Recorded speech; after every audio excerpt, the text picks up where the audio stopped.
Welcome to the Holiness Today podcast. In this episode, I have a conversation with Mark Coulter, lead pastor at the Valley Church of the Nazarene, with campuses in Piqua, Troy, and Sydney, Ohio. Dr. Coulter, welcome to the Holiness Today podcast. Where are you? You just told me where you're at physically, but where are you at geographically for this podcast? Tell us where you're residing at right now. So I'm in Troy, Ohio right now in the Northwest District of Ohio. And the church that you're at, Valley, has multiple campuses. So what is the geographic location of that? I neglected to Google image you this morning to look where Piqua and Sydney, is it Sydney? Am I getting that Yeah. right? How far that Piqua. is, but what's the distance between that with Troy? Yeah, so we have three physical locations, and if you're familiar with I-75 that runs a lot north and south, ours are sit right off of I-75 in that regard. Our most northern is Sydney. Then you go 15 minutes south of there, it's Piqua, and then 15 Piqua. minutes south of there, it is Troy. So all our three locations are about within a 35 minute drive of each other. I saw that in college at Mount Vernon, you studied education and you went into coaching and education. How did God call you from that, or maybe called you to education and through education called you into local church ministry? But how did that develop for you? Yeah, so I went to Mount Vernon, to be frank, to play baseball. And so I played baseball, and then they said you need to, have a major too. So I chose biology actually because I love sports, and I was like, well, maybe I'll be a physical therapist. So I did a biology pre-physical therapy. January term of my junior year, I did an internship in physical therapy, and no offense to any physical therapists or occupational therapists out there, but I was bored out of my mind, and went to my advisor and was like, "Hey, I don't think I want to do this." And he's like, "Well, you're just kind of late in the game." And so we talked, and I don't even remember how it all worked out, but I probably brought up that I always loved school and I always loved learning, and so I do know I took an education course the spring of my junior year, and had a placement in a middle school. I'll never forget this. It's been, well over 20 years ago, but I was helping a student with some science work. And it was like that cartoon where all of a sudden, like the light bulb like went on above her head. It was fascinating, and I was like, "Oh, this is the coolest thing ever!" And that was my defining moment. So I continued with my biology degree and just tacked on a secondary education with that. I had a shoulder injury my freshman year of baseball anyhow, and had redshirted. So, God knows how to work things out. And so I had an extra year of eligibility, and because it was going to take 5 years, or what as I term my victory lap. And so I was able to play baseball all the years there, and then got that biology degree, and then was a high school science teacher, taught biology, chemistry, physics, you name it, for 8 years. Was a baseball coach at all from a head varsity to assistant JV to head JV, for almost 20 years actually in different states. And but it was about 8 years in to teaching. I was attending a great church in Lima, Ohio, Lima Community Church of the Nazarene. Was on the board there, and in my late 20s, and the high school pastor stepped out, and they're like, "Well, you work with high schoolers. Would you step in interim?" And I was like, "Sure." They're like, "We'll pay you." I'm like, "Definitely. So let's do it." And a few months later, they actually came to me and asked if I'd be interested in considering the role, and I said within 10 seconds or less, nope. My dream had always been to be a college professor and a college baseball coach, and I had actually finished by that time. I'd finished the degrees to do that, and had experience, and was even teaching. Taught a master's degree course adjunct for Mount Vernon when they had a campus in Lima at that time. But God had different things. It was a long story, but the short of it is God called. And I don't know if I went kicking and screaming, but I went in very scared because I didn't leave teaching because I didn't like it. I loved it. I had never had really a bad day in the classroom, and kind of went into a field in ministry that I didn't have any experience at, and at a large church.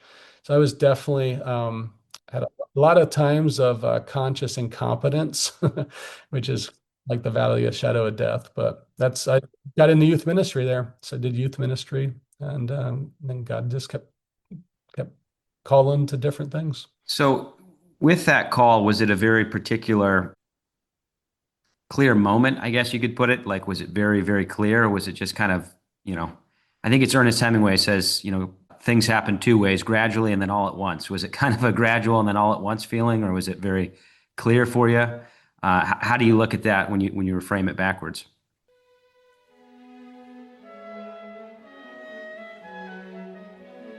We'll be right back with the rest of this episode. But did you know you can receive credit for listening to Holiness Today podcasts?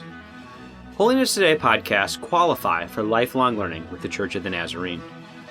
To register for lifelong learning, simply go to learning.nazarene.org. The Lifelong Learning Registry provides Nazarene ministers the opportunity to record and report their efforts to develop and maintain a pattern of lifelong learning. Every Nazarene minister is encouraged to engage in a variety of lifelong learning activities. The code for Holiness Today podcast will be listed in the show description. This code can be utilized for this episode and any previous episode you wish to listen to. Thank you for being a listener and sharing in the ministry of the Church of the Nazarene. Now back to the rest of your episode. Yeah, that would be a great way to frame it. Every few months, the leadership would come and talk to me about the role, and if I was sensing that, and I honestly was praying about it, but I definitely didn't sense it at all. Um, I was uh, I was I was putting Gideon to shame with how much I was fleecing very specific prayers because I kind of in one way I was like, why would I ever leave? Who leaves things that they love? Like that doesn't make sense. And then there was a part of me that was like, I don't want to go mess this church up either.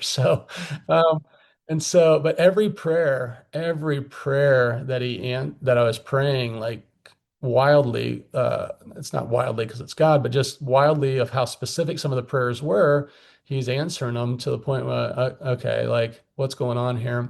And it was probably 9 month process, maybe a little shorter. And then finally one day, I still was just, and uh, I just was still wrestling with it. I was working that summer for the church as I don't know, just kind of a summer job. I was writing curriculum for the youth ministry.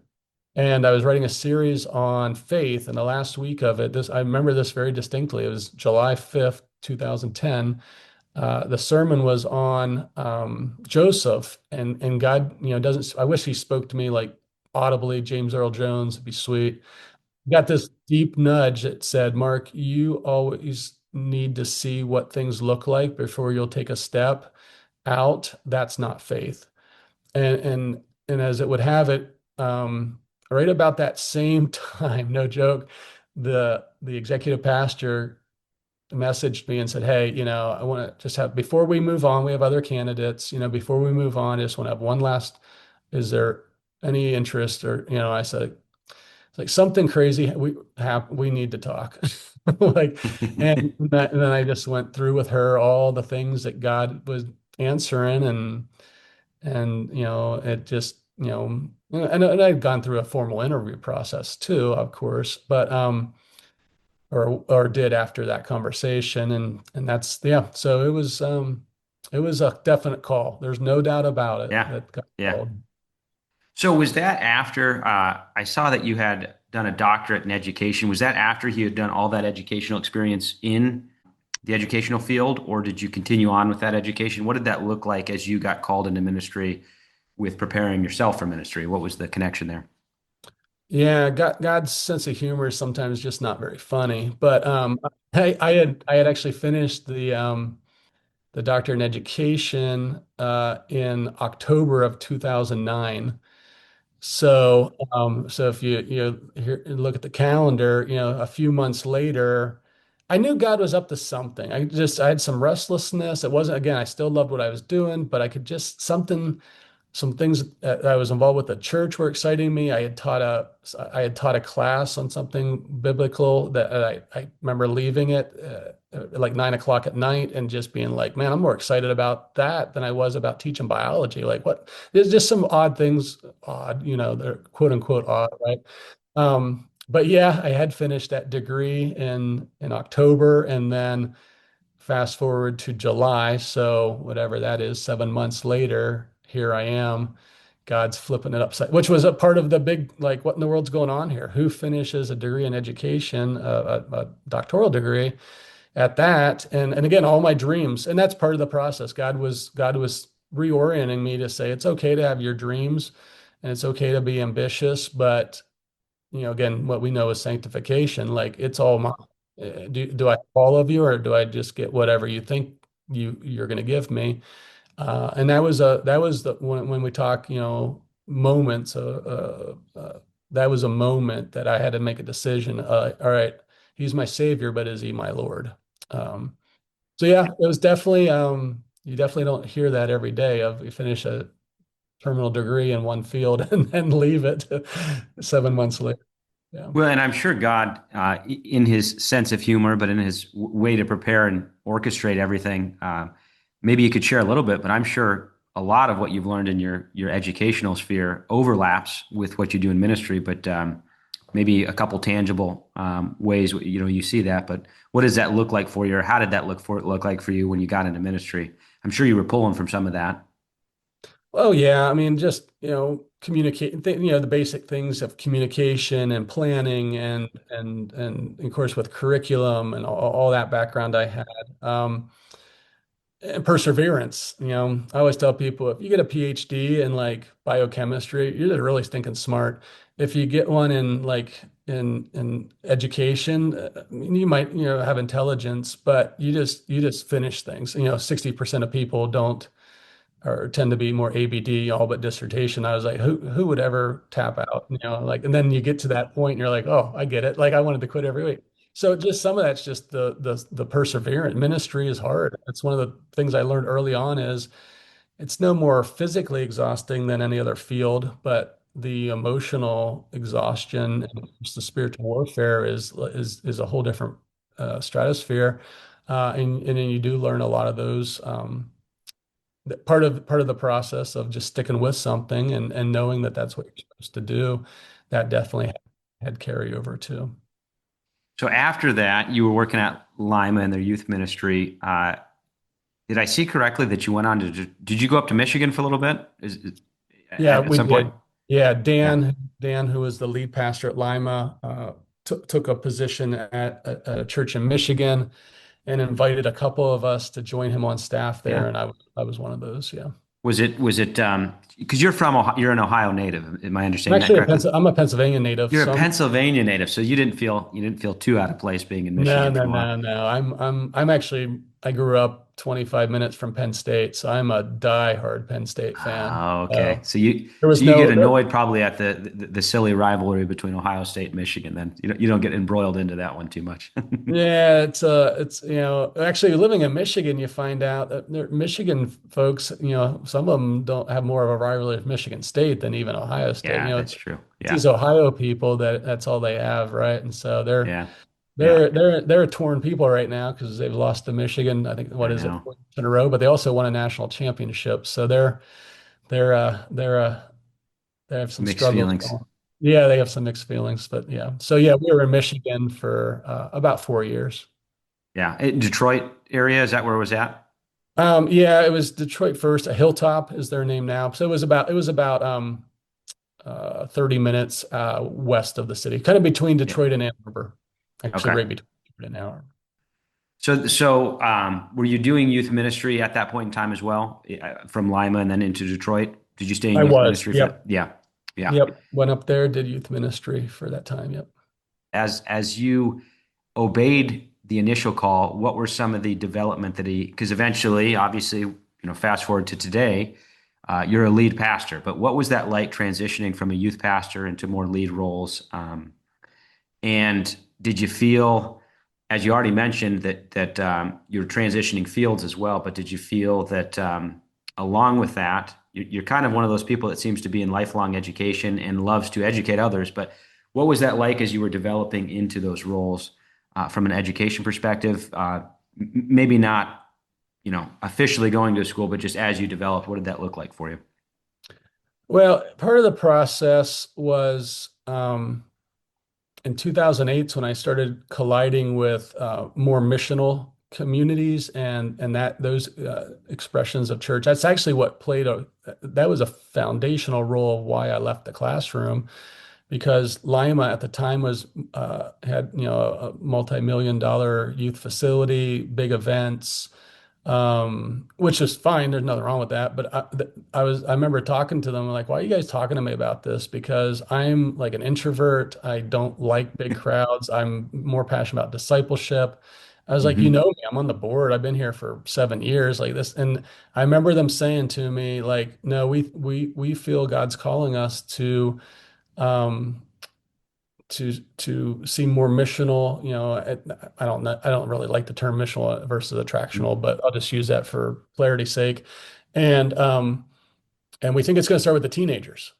And I was like, I remember when they said that, I was like, okay, now I know why we're talking. So that was something that had started, now almost 20 years ago. And I was part of a missional community that we were seeing God do amazing things. I mean, absolutely amazing things.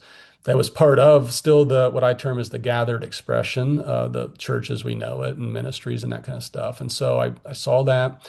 And that's part of also in Michigan of taking that there with the youth ministry.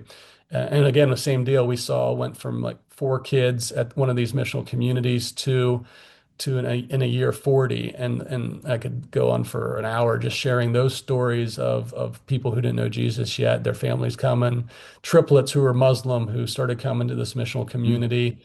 The things we did with the school there. One tidbit that bring up come full circle with your question, is when we were doing youth ministry at Lima, there was already a middle school pastor there. And so traditionally, in a larger scale, church, you might have a full-time middle school and a full-time high school, and they kind of work independently. Well, when they did all the assessments on myself and the middle school pastor, they found out that, man, if there's two different people in the world from each other, these who I don't we don't know if there's anyone more different than these two. Just extrovert, introvert, Yeah. pragmatic, idealistic, more serious, more fun, And so, unbeknownst to us, they decided, why don't we, instead of doing traditional roles, why don't we let them figure it out? Like, and literally, either it's going to blow up or it's going to be something special. It initially started at not very good. I remember us not liking each other very well and struggling with that. And then that not liking each other became kind of mutual, I think, appreciation for one another. And I think it's important to mention at this point that both of us were single at the time, and the other one was a female.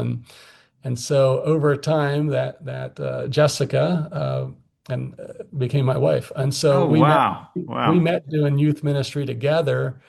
Um, That's I would really not, neat. I would not recommend that to anyone trying to start some type of relationship as youth pastors. That's not ideal. But Yeah. but it's what happened for us. So I didn't know Jess that was story. That's also that's great. yeah. So Jess was also by Dan, our lead, invited to Michigan, and Okay. we weren't married at that time or any. It was kind of one of those kind of like if we both end up going here, I think we're going to get married too kind of deals. And so again, Yeah. pretty unique stuff. I Yeah. share that because as we knew that God was probably calling us out of that season in Michigan, we were interviewing with other churches and things of that nature. And what we discovered in our own and also um, well, even one was for a campus pastor position that had reached out to us, and we were like at the final. I was at the final stages of that, and one day I'm sitting in a Best Buy parking lot, and it was a fantastic church, still is, great leadership, and the Holy Spirit nudged me, and I knew I was supposed to stop that process. It made no sense at all. And I remember going home. I go into our house. I don't even get a word out, and my wife says, "Hey, I think we might. supposed to stop that process with them. I just like, yeah. And I shared with her what my Best Buy parking lot, and I said, I'll call them. I mean, I don't, Yeah. and I'm going to be Wow. like, I don't know why, but, and what I look at now retrospectively is that's what got us thinking about church planting. Yeah. And more, and I never knew what multi-site was before, or churches planting churches. And then as we were talking to some other churches, that was a recurring theme. They'd come back to us and say, you guys are wired very pioneering. Have you ever thought about starting something?" And that's then what moved us. We went to South Carolina. I got a job teaching in Columbia in the inner city, and we thought, hey, we're gonna plant a church. Not, and I read, listened to podcasts on it, I was like, I don't know how you do this. And then it was Yeah. shortly after we moved there that Andy, who was the lead pastor at the Valley at the time, called someone to give him our names because they were looking to start their first location, second location, but first, new work. And then through a sequence of events, that's where we felt God calling us Wow. to Ohio. So that's how I ended up at the Valley. Was they were looking to multiply, and God had been placing that on our hearts for about a year or 2 years prior to that. And it just made sense at that to us, like, oh, like there's already a church, and there's already some people, and there's already some financial resources, because at that time we were also looking to start a family. And that's what got us here in May of 2016, so over 9 years ago. Yeah. Do you find that in your experience, church planning works best through a sister church coming out of a church? Is that the best method? It's probably a bad question for me to ask that. You might say, Nate, there is no best method. It's, you got to figure out what works. But have you found that to be in your work with that to be the more secure method of doing it, or what are your thoughts on that? Yeah, I have refined thoughts on that over time. And using even our tribe language, I believe every church should be a parent affiliated congregation, or have a parent. Now, I don't mean that they're all one church, but no one should be starting this on their own. So even if it's going to be what I term as an autonomous church plant, or a parachute drop, or whatever you want to call it, they need someone else supporting, and that could be prayer. It could be with financial resources. It could be with some systems resources. It could be that they're sending some people there from their church just for a year or for a season. I've just discovered that, number one, scripturally, churches plant churches. Denominations don't plant churches. Districts don't plant churches. They create culture. They create the environment and equipping and all that to allow that to happen. But if we're thinking, if as pastors of local churches, that the district or denomination or region should be doing it, that's not what Scripture tells us. But I do believe, yeah, whether it, again, if the Compassionate Ministry Center, so even our church type mission, uh, mentoring, I'm massive, and that wouldn't probably surprise people knowing my teaching background and coaching background. I'm huge on mentoring, and everyone should have a mentor. Like in my role with our district, and even a role I have on USA Canada with our church planning task force, they know every meeting I'm talking about mentors. Like every planter must have a mentor. I have many mentors in my life, official and some non-official, like a Craig Rochelle, who's not, doesn't, but I listen to his podcast every month. Um, and that's, I think, one of the keys to success is that there's mentoring, and then there's another congregation somehow supporting that new work in the pre-launch phase. And then, I would argue at least 6 months post-launch, if not a year. And it can pull back as the time goes. And that even includes, missional communities or microsite expressions. There needs to be mentors for that. Do you feel that in your just life, did you have to push yourself to find mentors, or did it come naturally? Did you kind of at one point in your life say, man, I really need to get out and seek mentors, or what was that like for you? And then how do you encourage others in leadership? Because I've talked to some pastors that are getting started, and it's like, there's that kind of awkward feeling of, you should have everything together. How do I find someone and let them know I'm freaking out right now? Those kind of things. But how did that develop for you? Was it pretty natural, or is it something you kind of something clicked with you where you needed to start doing that? I think my background with teaching and coaching helped a lot in the sense, you know, that's just how it works in teaching. You're gonna have a cooperating teacher when you do student teaching. You're at that time when I was my first year in teaching, I think it's changed some, but you had what they called as praxis three. So you had to have an actual mentored teacher for the whole year that had been trained to be a mentor.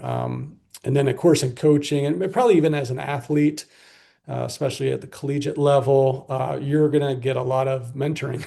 You're going to have a pitching coach, you're going to have a hitting coach, you're going to have a head coach, right? And sometimes they're wearing multiple hats, but and you're coaching each other, right? You're used, whether you like it or not, you're getting feedback all the time as an athlete. And again, sometimes you don't really want the feedback, but you're going to get it anyhow.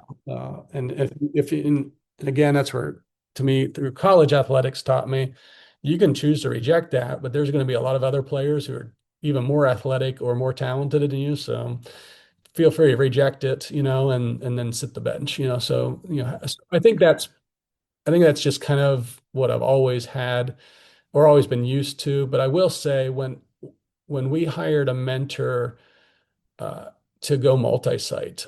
We had reached out to different organizations that do this, and they were all, and they're phenomenal organizations, but we just didn't feel they were a fit for us. I remember, and again, this is how God orchestrates things. I had met a guy by the name of Bill Kokenauer, who has family roots in the Church of Nazarene at a conference. And I don't even remember where I was. And I don't even know how I still had his number, but I somehow called him one day or reached out and said, "Hey, kind of feel stuck on this. We're going to go multi-site. We really want to coach a mentor, a consultant. Do you know anyone?" And his words were me. I'll never forget. He goes, "I know the best in the world." I'm like, okay. He's like, "It's really hard to get." I was like, "Well, yeah, usually the best at anything's hard to get. So can you help me? Can you help me?"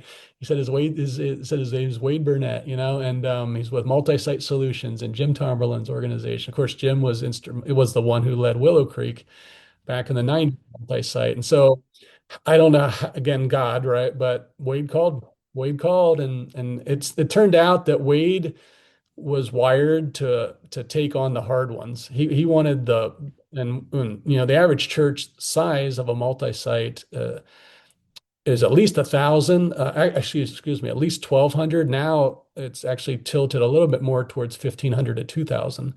So as you can imagine, there's very few churches. Period. And in our tribe, we're no different than the general statistics.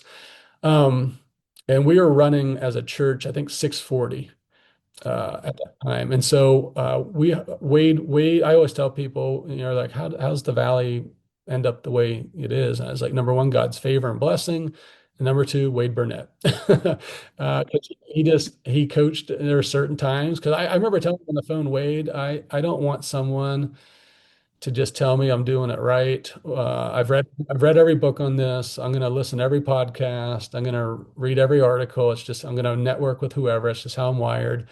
But I need someone to look at me and say, Mark, I don't give one rip what you read in a book or heard on that podcast. Don't do that. And Yeah, there were a couple times, and he said it you nicer than just that, said but that, huh? a couple times he did that. In fact, it was so effective that we were blessed that in a short amount of time we outgrew the space for our Troy location, our one that's a little under 7 years old, that my wife and I were the campus pastors of.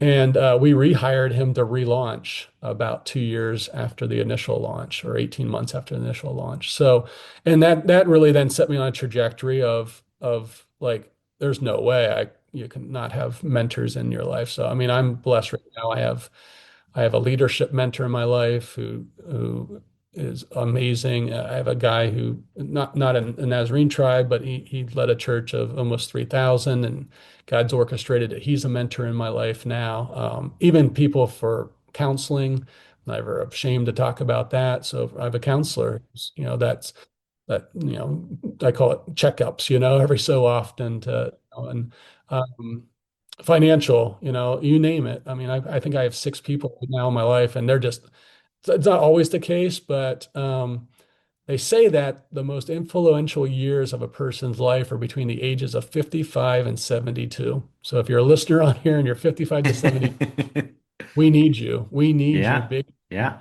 And then it dawned on me after I heard that, I looked at my six primary mentors in different areas of my life right now, and they're all between 55 and 62 or 72, Wow. 55 and 72.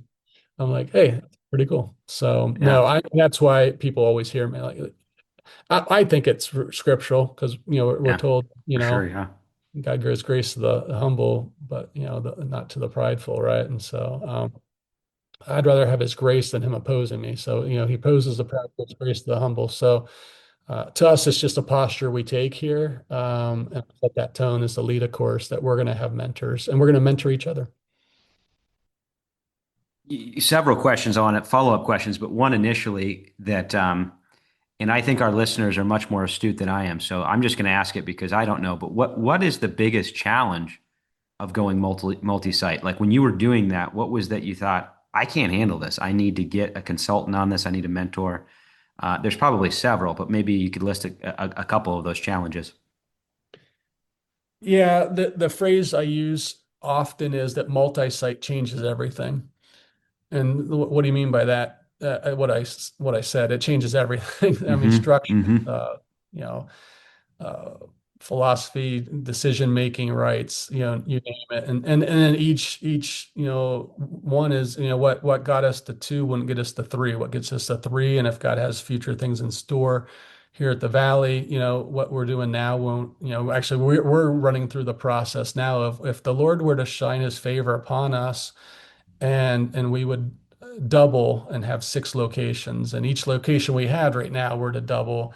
Like what do we need to be doing now to be ready for that? Because I do think God also very pragmatic, and people are his most precious cargo, and he's not going to send people to us that we're not ready for. And so we're going through that process, and God might say three is where you're going to stop, and if that's the case, but our mission here at the Valley is to punch holes in the darkness. We exist to punch holes in the darkness, and our vision is that we're going to do whatever it takes so that people experience spiritual victory, healing, the poor are going to be helped, and the marginalized are going to be seen. And so we're every day, and me as a lead in particular, focused on how then, because we know our mission vision, we know our values, we have five different values. And then what's our strategy? So what it does for us it's unique as multi-site is our strategy isn't through a single location. It's, even alignment looks different. I have an executive team, but I also have a central team. And then what's decision making rights look like? Where's authority? How's authority work and influence? Like in ours, authority goes up and down at the campus. So that's through the campus pastor, but influence is our central team. And so and now that's not even remotely clear cut. I mean, it sounds like, oh, you guys got this. Just come to one of our meetings and you'll walk away differently. But it's an ongoing, nonstop conversations, pivoting, recalibrating. Um, I wouldn't change it for the world. I'd say all the time, it's constantly playing chess, constantly being like 6, 7, 10, 15 moves ahead. What do we need to making sure that we're healthy? There's a cost to this emotionally, and we're never going to sacrifice our relationship with the Lord, our marriages, our children. And we have 30 some staff. Almost all of us have kids at home. And so there's just, we really work a lot on, we we don't mess around with the Sabbath. The Sabbath is on. Um, yeah, we take that very, very seriously. Um, we have sabbaticals in place. We actually um, shorten them even shorter than 7 years because we just know that the burnout rate on multi-site is a lot higher. But we also get to see God do some amazing, amazing things.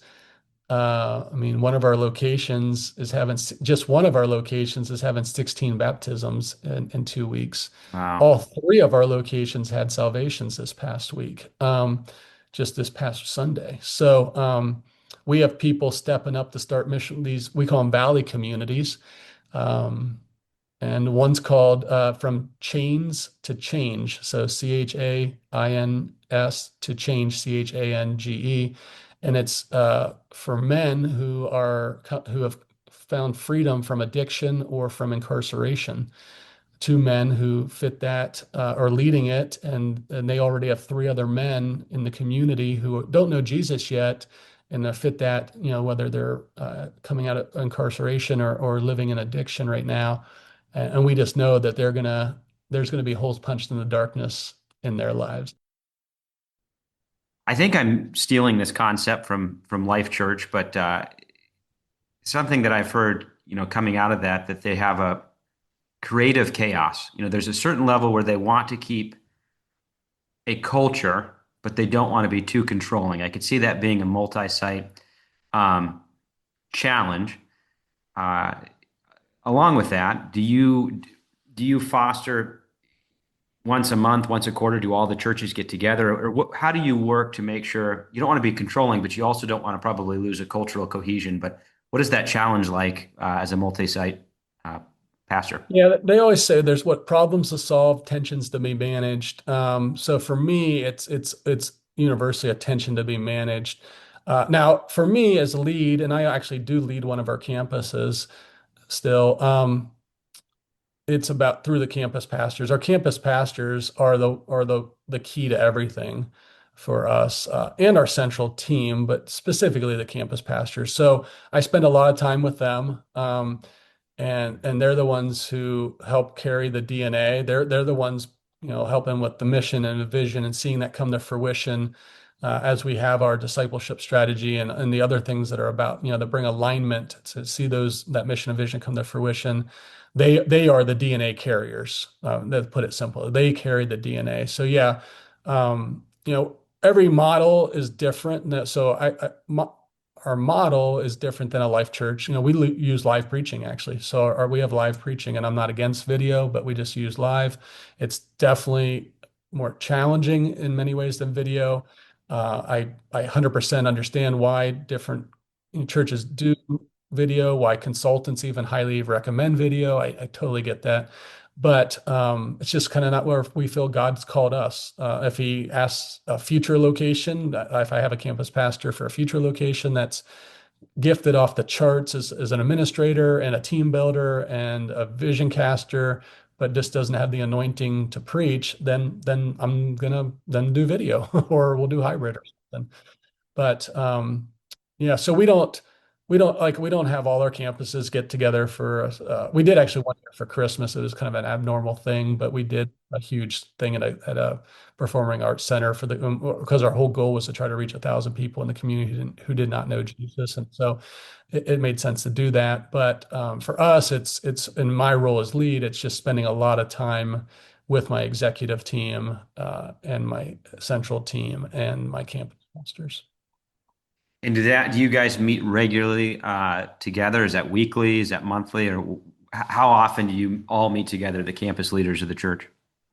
Yeah, there was a time where we were executive team was meeting weekly. I'm a big like I death by meeting, like I think can really one of the challenges is the larger you become and the and, more locations, you can go slow. You actually become, you don't make decisions as quick. It can be some of your greatest enemy to future growth is current growth. And so we went to bi-weekly on executive team. I have monthly um, central, and central is actually a new thing that we started. We felt like we were just working really too hard and not as smart, and so we needed to get some central roles. And we don't have any full-time people in central roles, but and they're already wearing a full-time. That's where we have to calibrate things and make sure we're keeping our staff healthy. But they have a full-time role already, and then they're wearing a central hat on top of that.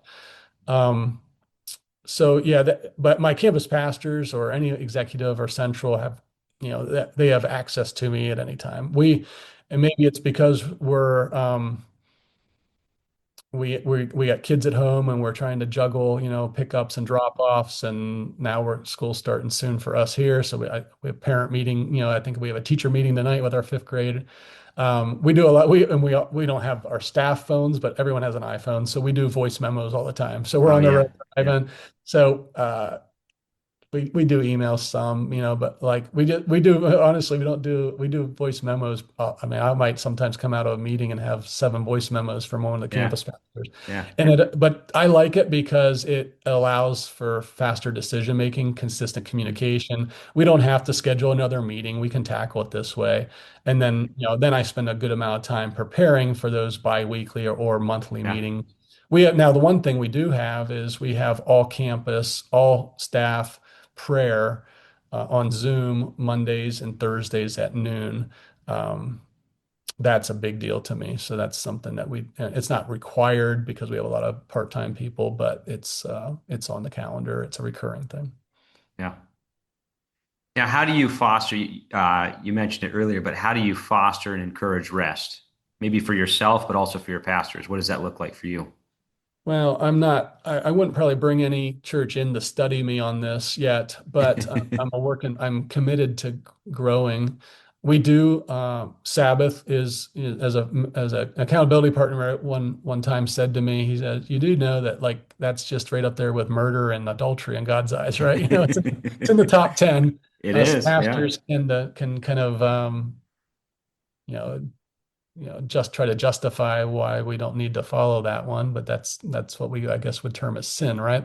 So so Friday is Sabbath for our full-time, Saturday is Sabbath for our part-time. So bottom line is our languages, we're Sunday ready on Thursday. So every Thursday, and we're really, I mean, if someone can't contain themselves and has to shoot an email on a Friday or Saturday, that's fine. I mean, there's no problem. If you check it, that's up to you. But we don't call, we don't text. Everyone thinks that, oh, there's going to be emergencies. I mean, they're very seldom, those are few and far between. Um, like I said earlier, we have sabbatical every 4 years, actually, every full-time staff. So we have 3 or so who have already in the last 2 years taken a 6 week paid sabbatical. We don't do a lot of evening stuff. We don't do a lot of programming. We don't do a lot of programs. We don't do a lot of events. I don't schedule meetings myself other than maybe a once or twice a month, board meeting or something. That's already kind of just how it functions. After 5 o'clock, I want to be home. Some days that I pick the kids up at school at 3:30, and I'm because my wife's on staff too, so I'm homework, so I'm doing homework and sometimes shooting off a voice memo or answering an email at the same time. But yeah, I want to be home then with the kids for dinner, and because again 95% of our staff has kids at home, we are very protective of that. Kids are always running around the building. They're, like most pastors' kids, they know where the stashes of candy are and all that fun stuff. And like staff doesn't have to ask for permission. That can my kids be in the office? Can they be here some in the sun in the summer? We all know we're all adults, so we all know what it is to, make sure that they're not running, and causing all kinds of issues. But I'll hear drums being played, and that's usually my son, my 11-year-old. But so again, but for me, it's a constant awareness because yeah, I'm really sensitive. I have burned out twice in my yeah, career, and thankfully it was kind of like, all right, 3 weeks of rest and I bounced back, but that's not guaranteed in the future. And so again, I'm not the one yet you would come to and be like, this is the guy who does great soul care counseling. I'm very Hmm. forthright that I have a counselor that has helped a lot with just perspective for me, like things like, incremental success is better than absolute failure. Just different things that I need because I can run. I like the work. I love what I do. I can put in a lot of hours, and if I'm doing that, that sets a poor tone for the rest of the organization because they feel they have to do that, even if I'm not telling them they have to do that. So we highly recommend our staff is in counseling or and a number of them have taken that up. And our district's been, I mean, where there's actually 4 free counseling sessions. So I'm blessed with a phenomenal district superintendent who cares about soul care and the health of the leaders and even more than the health of the church. Yeah. So what does rest look like for you? Have you figured that out, or is there certain things that you do and you're like, this is how I recharge? I'm not great. My wife's phenomenal at this of disconnecting. I used to do I like to work out, so I had had a neck kind of a spinal cord injury 3 years ago, so it changed a few things on that. I mean, I still do a lot of walking. I still do some light weightlifting. I used to play a lot of racquetball. That's one of the things that I'm trying to reinvent myself because that's not really doctor recommended anymore, or at least not at the level I was playing. Um, we do like to travel, go to ball. I'm a big sports person, so I'm gonna be at a baseball game, many, I think I've been at 4 or 5 MLB games or, this summer. College football, I'm a fanatic, so I'll watch a lot of college football. Last year, because I am a Penn State fan, I went to the playoff game at Penn State in 10-degree weather. My son and I, that's kind of one of the things we do. It's memories we Yeah. make. So we went to that and actually ended up going to the Orange Bowl, the Final Four game in Miami against Notre Dame that didn't quite Wow. end the way I Yeah. would like. But so no, honestly, I'm working. I literally chat You GP. working on resting, huh? Well, this is hilarious, but I literally chat GPT the other day of and put in like, okay, I'm limited in physically what I can do and some Yeah. things. That's how I always recreated. That's how I always got my mind off things. What are other things I could do? And chat GPT very seldom fails me, but it kind of failed me because it was things like pottery and I mean it had great things, but not for how Yeah. I'm wired. So Yeah. to be truly transparent, I'm in a process actually right now of trying to find some things that specifically can that are engaging enough that take my mind off the work. I know Craig Groeschel said he's taken up piloting and jujitsu. I think that's brilliant, but piloting's quite pricey and jujitsu's kind of off. It's not allowed behavior for me at the moment with my neck. Um, so I'm literally, so if any of the listeners, if any Yeah. listeners have ideas, happy Submit to suggestions. We'll leave this. your email in the show notes so they can send Yeah, you some rest suggestions. I'm not kidding on that. Like I'm really trying to find some things that I think could Yeah. be for me. Yeah. I don't know if you'd be able to play this. I was trying to think if it's definitely less intense than racquetball, but have you gotten into the pickleball craze? Are you physically able to play that? I played a little bit. Some of just well, part of it is I'm super competitive, so if I can't have a chance to win, I'm really not going to play. Probably need to get over that. I'm Yeah. not 25 or 35 anymore. But so yeah, I've some of the I'm getting better.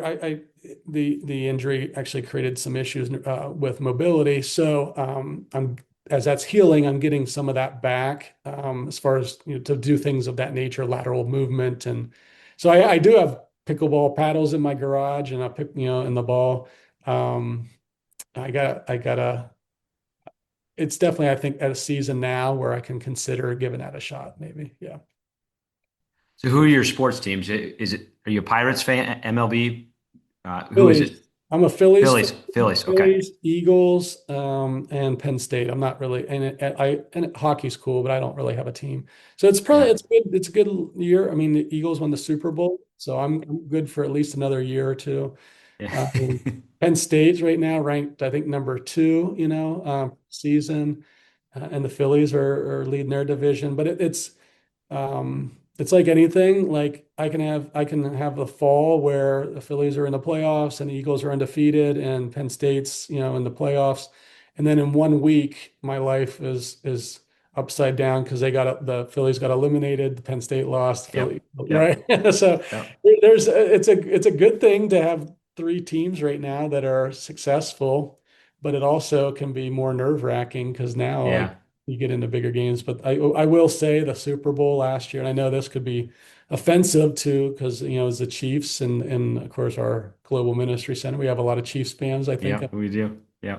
in our global area. But it was a very it was the it It was was a fun. it's pretty nice to watch a Super Bowl and other than maybe the first quarter, like not even be stressed. So it was a good. Yeah, for sure.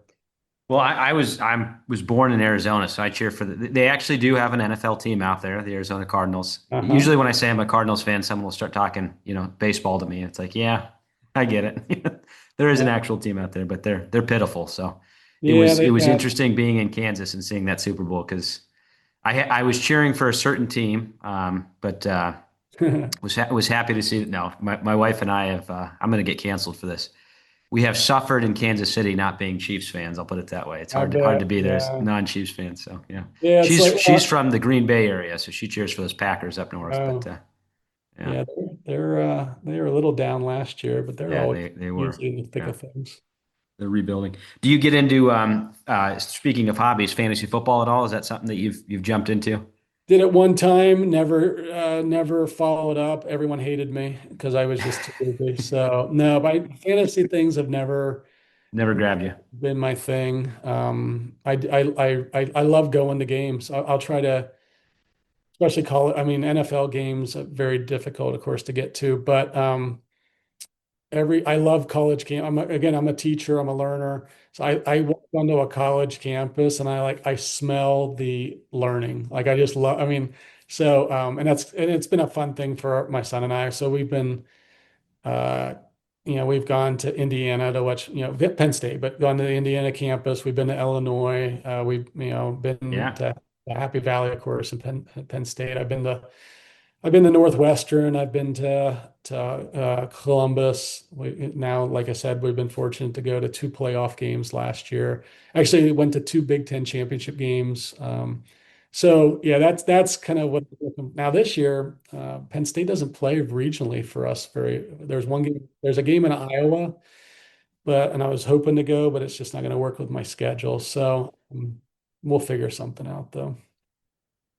so it sounds like you're resting. So suggestions to our listeners is activities. It's not sedentary. You're not reading and watching movies for your rest. You're out doing stuff. It sounds like. Yeah, I love to read, but my wife says I don't read anything fun. It's all, and she's not wrong on that. I do like Joel Rosenberg, so I've read all his stuff. But movies, I wish, but I'll watch Field of Dreams. I've seen it 1,000 times. I'll watch that every day of the week, but I'm not really great at if the movie doesn't have my attention in the first 2 minutes, I'm done. So again, I've tried, I've really tried, but I just default back to, Field of Dreams, the natural, uh, that genre. So what I caught you say there is when you're reading, it's more for work. It's not restful reading. You're reading leadership books and whatnot, I'm assuming. Yeah, I'm up and listen to a podcast, it's leadership probably or something with church. And books, same deal. I mean, I've tried to get into some fiction things, but I'm such a realist. Like fiction's hard for me. I like history, so I'll read different books on history, but again, I'll trend back to all right. I just finished a really good one on Lincoln and leadership, so it was great, but it was still back to leadership. So even if I'm reading a book on Churchill that just deals with World War II, I'm still like, oh man, that's a great Gleaning leadership. the leadership principles. Yeah, Yeah, yeah. that's good. And then So, was there any one book? It's probably hard to pick one that you'd say this is my go-to book I recommend for people getting into leadership, pastors. Maybe what are your top three books that you would recommend? oh wow. I just read one recently called 10x is better than 2x. That was recommended to me, and it was phenomenal. It's written by two guys. It's not a faith-based book or anything. It's on entrepreneurial leadership and just talking that most of us leaders function in a 2x where we just work harder and longer, and we do get results. But what's 10x look like? And there's a lot of to that. But that was a phenomenal one. I I love Reggie McNeil stuff. Present Future, these are some older books, but Present Future, Six Tough Questions for the Church. So if you're interested more in the missional side of the church and missional theology, which is a huge passion of mine, um, Missional Renaissance was a book. I literally just found a book of his that I didn't know he had written a couple weeks ago and read it, called Kingdom Come. It was, making the argument that it was, Jesus talked three times about the church, but all about the kingdom, right? And so we focus on church. We should be focused on kingdom, which I think he's spot on. Oh, what are other books that I would recommend? Leadership or I read Atomic Habits. It's a great book. Um, I'm wired like that. So like everything in my life is regimented. It's boring. So I'm so I was like, I didn't highlight a lot of things in that one, frankly, because I was like, this is kind of my life. But it's definitely it was a really good book. Um, Trying to think. Oh, the one on leadership that's my favorite is Contrarian's Guide to Leadership. It's one that most people probably don't know of. It was written by Dr. Stephen Sample. He was the president at the University of Southern California. He, by trade, is an engineer. His degree, his PhD is in engineering. He is the one. He designed the touchpad on our microwaves. So the Oh, touchpad wow. Yeah. screen, like that was his pat. He has a patent for that. He's passed away probably a decade ago, but I'm probably a contrarian. That's probably why I like it. I think a little bit different. And so it's the best leadership book I think I've ever, and I've read it many times. I'm actually taking a group of men through it right now who are leaders already, but he talks about thinking in the gray. So often we want black and white. Leaders think in the gray. He talks about trusting your experts. Just topics like, there's like, man, this is good because like this is Yeah. what I deal with. Like, do I trust this consultant? I do, but like, am I going to say do everything they tell me or not? So, yeah, Contrarian's Guide to Leadership, 10x is better than 2x. And then from a missional standpoint, anything by Reggie McNeil, I think is just top notch. Well, transitioning a little bit, all of this work you're doing in the local church, you're also doing at the district level, and then if I heard you correctly, at the regional level. And I hopefully I'm going to get the name correctly, but it is well, here I'm just going to give the name that I got on the district website. You're a church planning and multiplication catalyzer for the Northwestern District. Is that you still fit in that? What does that? I love that there's different catalyzers in this district. I like the title. But what do you do in that role? And then tell us a little bit about every year. I know my dad goes down to it, but your church planning assessment group that you kind of steer. Uh, if you could share a little bit about that. Yeah, so the role with the district is just trying to mobilize and get our pastors and staffs, and even lay leaders to think about multiplication. And it's hard. I mean, when you're leading a church and it's, you're just trying to keep your head above water, but really looking at how do we get into, how do we have a church in every one of our communities? It's really, I mean, how do we develop leaders? This is one where I have a lot more questions and a lot more thoughts than actually fruit from it at this stage. But we have to create a culture where we're identifying church planters and helping them then discover how they're, or is it a call to like a compassionate ministry center, or is it a microsite, or is it a multi-site, or is it a autonomous church plant? So that's actually something we've refined even with that assessment center that you mentioned, of helping people ascertain which expression of a new work are they potentially best suited for or called for. So yeah, it's and of course, here looking at trying to get residencies going, working with our field university, Mount Vernon Nazarene University, on master's degrees, maybe in missional theology, and we've started several partnerships with them on a school of leadership that we have some students in. And then, yeah, with the regional level, it's something relatively new that started in the last 6, 7, 8 months, but is this USA Canada task force And we actually have a name now, but it's slipping my mind. But it's roughly 10 of us or so who are on that, um, that are working. How do we mobilize the whole region to, and using my language of our mission here, but it's not the denomination, but punch holes in the darkness. How do we and we know that starting new churches is has been statistically now proven as the best form of evangelism. So and it's going to take all expressions to do that, but we also need to do it in a way that sets them up for longevity.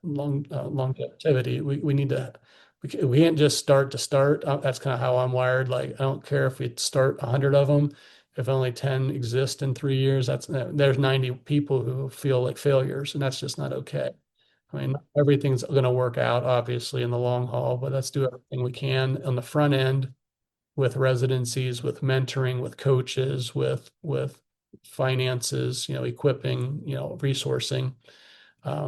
So yeah, that's I love our tribe, uh, and I think if we can, I don't want to say get it figured out because you're never going to figure it out, but if we can every day make some progress on this, I think we'll be in 10 years from now, it could be pretty special where when we have reporting in that, I dream of the day when we're reporting that we're saying, yeah, we've seen a 20% increase this past year. We've planted 1,000 new churches in the last 2 years, and we've seen, and bigger than that though, we've seen 2,500 salvations and 1,800 baptisms at the and and and and 500 people within those churches have sensed the call to ministry, and now they're or a call to plant or whatever it might be. So it's like anything though. That's what dissertations taught me. And I did one through the NTS a couple of years ago on DMin. What it's taught me is just make a little progress every day. Write one sentence, cite one source. So that's kind of the approach I'm taking. I take at our church and the district and with the region. Let's just each day, if it's one step in the right direction, we're going to get there. If we get distracted, and that's when things can halt. And your DMin project was church in a variety of multiple contexts. Is that the subject area that you studied, that you did your research on? So what I did was I actually designed an artifact of how does a district become a level 5 multiplying district. That's using exponential language. Level 1, Hmm. 5 churches. Level 1, decline. Level 2, plateau. Level 3, add. Level 4, reproduce. Level 5, multiplying. And most discussions always revolve around the local church. My argument is that the most fruitful way to actually reach level 5 is going to be through more of a network approach. And the beauty is we actually already have that in the Church of Nazarene structure. It's called a district. Um, and so you have district leadership, you have churches already, you have leaders of those churches, you have financial resources, you have, in our case, a beautiful triangulation of the local church, the district, and the university. So now you have that. And so that's what I created more of what I would term as a sort of a scattered approach, a scaffolding approach. And if he happens to listen to this, Dr. Jeff Stark was my advisor, mentor with that, which was huge in helping me. Um, he's a professor at all that actually is on our district and served on our team even here at the Valley. Of a scaffolding approach of we need apostolic leader as a district superintendent. We need the financial resources. We need mentoring. We need assessment centers. We need training, equipping, like we have DCPI. Like the stuff can't just work in isolation or as like this here, this here, this here. It's got to work in an approach that scaffolds and works together and builds together. And so that was my whole thing. I didn't want to create something that was just to get completion of the degree. It's actually something that I'm in my role with the district, and ironically, even though it wasn't not even on existing at the time, now the role with the region, and of course, every day I'm doing this at our church, day in our own. But but in a way that how can the valley help the district and maybe someday even the greater region of developing leaders, for example, that we develop them as church planters and they don't even become a campus pastor or anything that has the valley name on it, but we can send them to another place in our district that maybe the church closed, but the building's there, and we can revitalize or start from scratch. I guess if it's closed, start from scratch. So I'm really excited. The hardest part is it's just not microwave. This is slow cooker and even that times 10 as far as slow. But you just got to grind. And I'm wired that way anyhow. I like to grind. I like to see results, but I like the grind. The grind's fun because I think too many times we just don't like the grind. We don't we you know we and I that's probably the baseball player in me. Like, man, baseball's a grind. You might go Long over seasons. long season. You might go 0 for 4 in the first game. You got to clear that out in about 30 Yeah. minutes because you're up again Yeah. first game, second of the doubleheader, second game of the doubleheader, and you better not carry that in with you. So yeah, you're used to failure and you just gonna Yeah. you don't like it, but you proceed on. Yeah. Were you a pitcher? What I position you pitched. play? I pitched and played first base. I'm a lefty, so I was. And I came in more as a pitcher, but I was like, I can't deal. Number one, all the pitchers ahead of me were phenomenal. I mean, I think two or three of them got drafted, and and I was like, I don't want to just not number one, I don't want to sit on the bench, but number two, I'd like to play every day too. So I Yeah. played first base in high school, but I really, really, really worked hard and eventually was able to get to a place where I was a starting first baseman, but also in the pitching rotation, starting Yeah. when I didn't Yeah. pitch, so or play Good. first. Does there come a time at the Valley Church, or have you seen this in other churches with multi-site campuses, where one of those sites has grown big enough, or you discerning through the Spirit that they're becoming their own church? Does that happen, or have you assessed that in your own context? Have you seen that in other? Have your mentors talked about that? Does that, I guess you could say the sad side of success, maybe, but is there come a time where the church not splits but becomes its own entity? Yeah, it's always possible. I mean, sometimes that's when it comes back. That's why, a lot of consultants are big on video preaching because video is going to allow have more of one voice or just a few voices. It's going to have less, in their opinion, and I don't disagree with them, but it less vision, mission drift. Again, we kind of sometimes just look at the ones that are very easy to find. Life Church has 45 locations. And Craig Rochelle, when God looked at dispensing the gift of leadership, said, "This guy's going to get the whole truck." Right? I mean, I can't emulate what Craig Rochelle did. I can learn from him, and I do. I've literally listened to every podcast for the last 8 years, and I have notes and all kinds of. But I'm not Craig Rochelle, and never will be, and nor could I. I could lead Life Church for like a week if everything went well. As soon as there was a tough decision, like it would fall apart, right? So, or people like Andy Stanley, or the list goes on. But that's just I know who I am, not them, and very few of us are, and they're being faithful with what God's given them, and God's blessing that. And we've looked at multi-site. We just believe we are better together, and it's showing itself.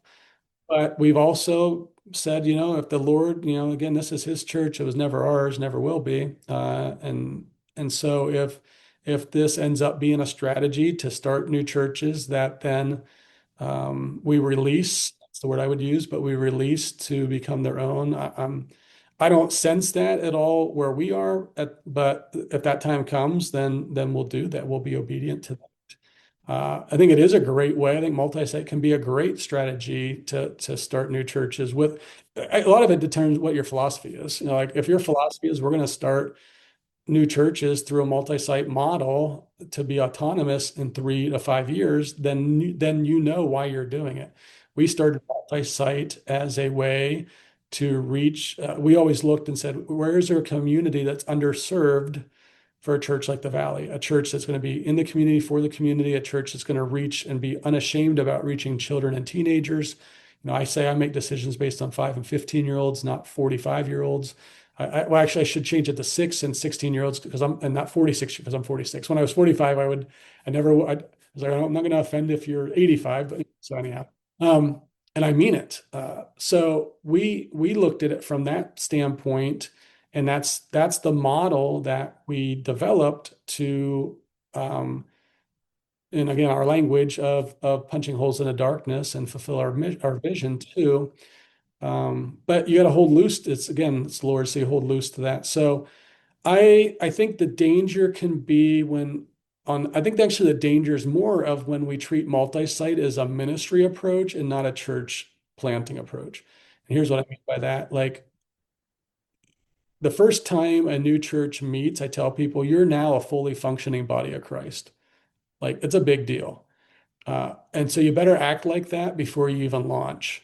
And you better have that thinking. So if we're treating it as a ministry, and there's obviously nothing wrong with starting a new ministry or having ministries, but that's a part of an existing church. So if I'm going to start a sports ministry or whatever, like that's not a fully functioning body of Christ. That's intended to maybe build community with people already there, maybe to reach people who aren't there. I don't know. It depends on what their reason is. And that's probably the mistake I see more often is we look at church planting as more of um, a ministry. We don't. I always say it starts with conviction. I have a deep, deep, deep seated conviction that churches plant churches, and that the local church is the vehicle God created to fulfill His mission and to expand His kingdom. I also have a deep conviction it is about the kingdom and not the church, but the church is the vehicle to expand the kingdom. And then I have it using alliteration. I have a deep then commitment to see it through. Um, and again, staying with alliteration, I feel it's my calling to do that. So I think that's what pastors and leaders have to look at and say, do I have that conviction? Am I committed? Do I have that call? And if you know why you're doing it, it's a lot easier to pivot. Yeah. um, and I know why we're doing this. And I also know that if we were to have 6 locations someday and at some point he's like, I want you to release all of them to be independent, and we would do that, like, because that's what he asked us to do. So I think it's a better use of resources right now. Like I have one giving platform I pay for. I have one, we have one bank that we use, right? We have one, central team, right? We have, and the list goes Mhm. on and on of that we are able to do more with the resources that God's given us and be better stewards of what people are giving as a using our approach right now. Yeah, I imagine that's not a fear, but something that's always held in tension as you mentioned Life Church. I was just impressed. I took a tour one time of one of their campus, just how uniform everything is. They clearly have a model to remain that way. But the Oh, tension of yeah. having, yeah, it's just crazy. But the tension of having in-person pastors, but holding to that cohesion. So I'm sure that's a fun tension, fun gray area you live in, as you put it. Tension, it's not a problem to solve at this point. It's a tension to be managed. But and again, talking about mentoring, I literally have an email that I saw came in when we were talking from a church that has 7 locations that uses live preaching, and I reached out to a friend who has connections there, and because I know they have someone on their central team that handles all the preaching to keep it that way, and I emailed her yesterday and said, "Hey, I don't know what I don't know, and that's what scares me. You guys have 7, and I know you're doing an amazing job." And she emailed me, and it looks like we're gonna connect next week. So, because it is, if I'm not proactive, and it's not even about, oh, it's going to make my life more challenging. Like that's whatever. I want to have as much kingdom impact as humanly possible. And if I don't have my ducks in a row, if I'm not having a posture of humility and saying, I think what we're doing right now, we've made some good changes and I think it's working. And well, it is working, but it's not, it's gonna be a house of cards at some point if I don't. And so, and I'm blessed that someone is willing to spend an hour with me next week to. If there are listeners listening to this episode and want to reach out to you, would you like me to share contact information so they could reach out to you on these kind of questions and thoughts? Or 100%. Yeah. Again, we just are okay, good now. yeah, Mark.Coulter at the valley.church. The email is great. Again, I'm a coach, right? So at heart, I'm a teacher coach at heart. I just happen to be called and have a pastor title too, I guess. But I mean, yeah, there every month there's different folks that are some on the calendar coaching calls with some pastors, and then other ones that reach out, and we've had some really we just feel to much has been entrusted, much is required, and God is for whatever reason has blessed us, and we just want. And again, I'm a raving crazy fan of the Church of Nazarene, third generation, 40 years, and I like to win. Just to be frank, I love to win. So I want to, again, that's the flesh side, but from a spiritual standpoint, when we're winning, that means right, we're yeah. seeing holes punch in the darkness, and all those things happen. So, Have you done Strength Finders, oh, the I've done them assessment? all. Yeah, I've done them all. Yeah, Strength Was Finder. your number one? Was it competition? Is that the one that I Focus think is it's actually focus it's is in number my one? top. Okay. Yeah, I've actually done the one with all 32, but yeah, my top five typically are in changing orders, but focus, competition, Hmm. achiever, learner, and then sometimes it will oscillate between maximizer, significance.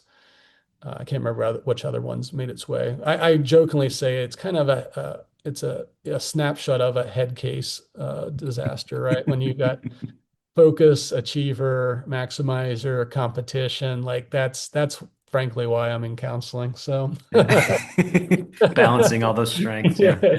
it's a good honestly as a former athlete, it's a great combination to have. But I really have sometimes, and even as a teacher and coach, it was a great combination. But I had to go, and I'm still 15 now years into ministry, learning how in the world do you channel this insanity of how I'm wired to be in ministry. And I'll probably take the rest of my time in ministry Yeah. to figure that one Figure that out. out. So I gathered, I don't think you actually directly said it, but just by listening to you talk about you and your wife, you're the introvert, she's the extrovert. Did I get that right? That's a definite. I'm talking a lot on here, but I don't think I'm going to probably talk to anyone the rest of the day, so it's good. Well, that was my follow-up question. What activities do you like to do together? Do you have a certain thing that you both like to do where you different energy levels? So that you probably got to find a happy median of how you guys relax together. Yeah, I mentioned earlier that that's how we ended up kind of together because when they did the assessment, they're like, man, Yeah. there's this is dark and light. There's Yeah. light, I'm the dark. But like, if there's two more different people in this world, we haven't seen it. So that honestly is always, we've been married over 12 years. It's always been a little bit of a challenge. She loves watching movies and doing different things that I'm just not as much into. Walking something that we do a lot. That's been I always I'm not a counselor of marriage at all, but I give that advice. Walks will do wonders for a marriage. So we enjoy doing a lot of walking. We do love to travel. Both of us love to explore, go new places. We have some fun memories of, touring last summer, New York City, and just, bebopping all over. She went to one, me, I don't mind weaving through crazy traffic and honking horns with taxi drivers. She's like, I don't want ever in my life. So, but she's like, some Broadway show was playing that's favorite of hers. And I was like, I'll get you right there. I'll get you to the door. You jump out and my 10-year-old at the time he's obsessed about Cybertruck. So he saw a Cybertruck and I was like, I'll take you to look at the Cybertruck. And so we do love to, in the DC, Philadelphia. We like big cruise. We were on a Disney cruise a couple of years ago. What else do we're always we've had seasons where we will find a show that we both like. Sometimes it's like House, that TV show Yeah. House. We watched all of that, Big Bang Theory. Oh gosh, there was some I can't even remember. West Wing. There's a kind of West Wing. Right now we're kind of Yeah. in between. We've struck out for, well, you're always good luck trying to find one that doesn't have, Yeah. inappropriate For things in it, sure. Yeah. So we do this is one thing actually started during COVID that we've continued as a date night. So every Thursday night during COVID, we started doing takeout from, whether it be Outback or Texas Roadhouse or whatever. Kids go to bed, we get them to bed a little earlier.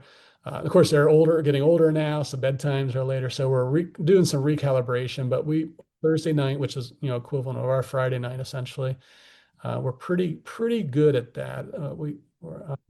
So yeah, I would say like last night, perfect night. Of course, listeners listen to this whenever, but this is in middle of August. The Reds were playing the Phillies in Cincinnati. Well, that's right up my alley. So I got 4 tickets. But the post game concert was Train. Well, my wife loves Train. And so we were talking on the ride home. She's like, this is us, right? We go to the ball game, and of course the kids ate, so that's all they needed. So they got, food nonstop. So I get baseball, kids get food, and Jess and the kids like music too. They got a They got a a concert. Train concert all for $50 or whatever. Well, I guess with Yeah. food, you double that. Yeah. But so yeah, we That's great. Yeah.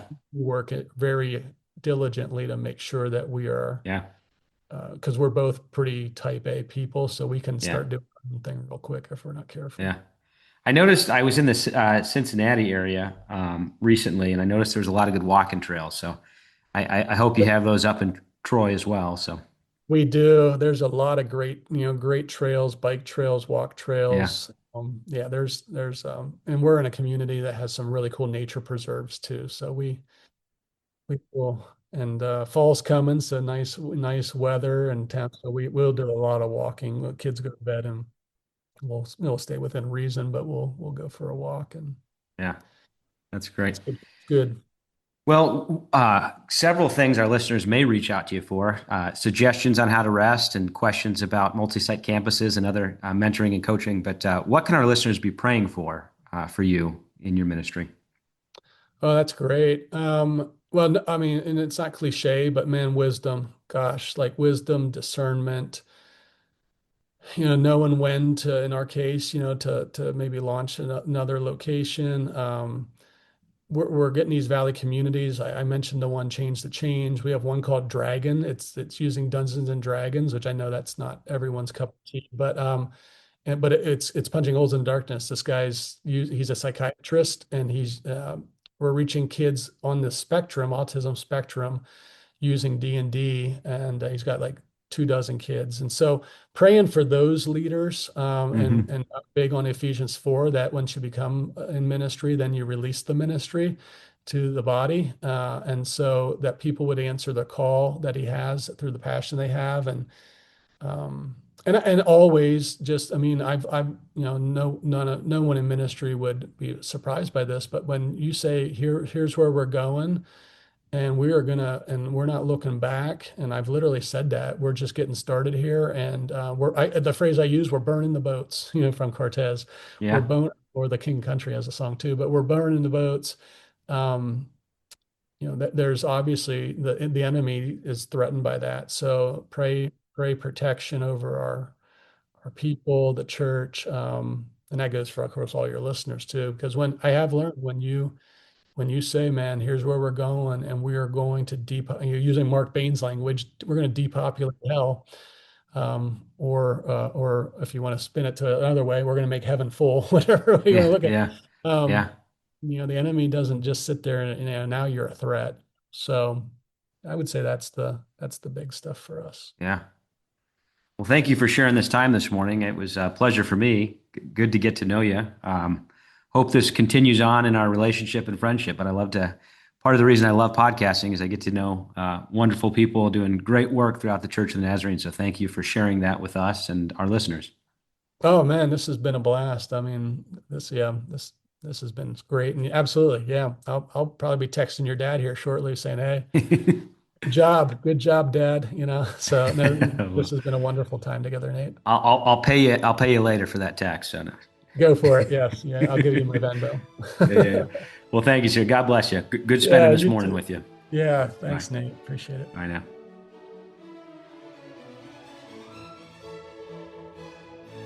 Thank you for listening to the Holiness Today podcast. If you enjoyed this production and wish to hear more, visit holinesstoday.org/podcast or find us on Spotify, Apple, and Google Podcasts.